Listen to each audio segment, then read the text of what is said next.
The light on the river path. When night falls over the rivers of the Philippines, the darkness is absolute. But every now and then, a lone traveler will spot a small, flickering light hovering just above the water's edge. The natural instinct is to walk toward it, thinking it's a neighbor with a flashlight or a fisherman's lantern. But out here, a light in the dark isn't always trying to help you find your way. Sometimes, it's a soul that drowned in the current, looking for someone to take its place. I'm an expat living out in the provinces, and you're watching The Walking Expat, Philippine Mysteries. During the rainy season in the province, the landscape changes completely.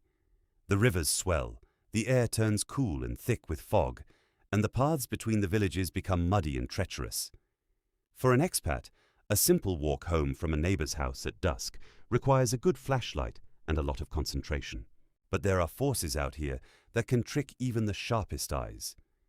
This is the story of an expat named Larry, who took a familiar riverbank trail home after a heavy tropical downpour, only to find out that the most dangerous thing in the dark isn't what is hiding in the shadows. It's what is shining right in front of you. It was a wet, foggy evening in late July. A massive thunderstorm had hammered the province all afternoon, finally tapering off into a light, chilling drizzle just after dark. Larry had been visiting a fellow expat friend a mile down the river, sharing stories and watching the rain.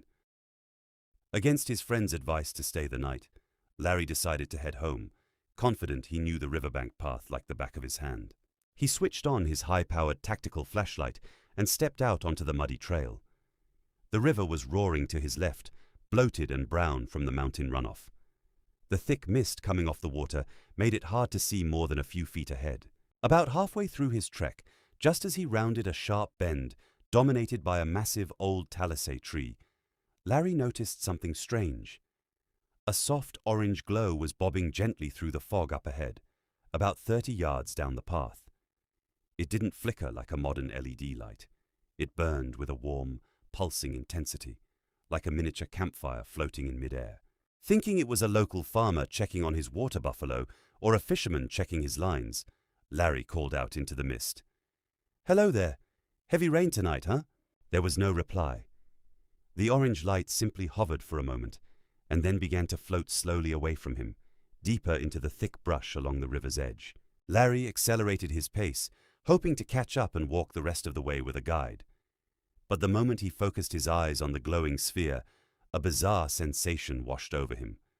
The loud, deafening roar of the rushing river suddenly felt distant, like it was playing underwater.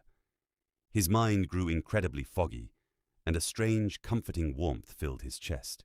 Without realizing it, Larry switched off his own flashlight. He didn't feel like he needed it anymore. His entire universe had shrunk down to that single, pulsing orange ball of fire. It danced beautifully through the fog, rising and falling in a rhythmic, hypnotic pattern, drawing him further and further off the main concrete path. Larry followed the light blindly for what felt like hours, stepping through thick mud and sharp brambles without feeling any pain. The ball of fire grew larger, expanding until it was the size of a basketball, glowing with a deep, blood-red core. Suddenly, the light stopped, hovering completely stationary over a patch of dense, tall river reeds.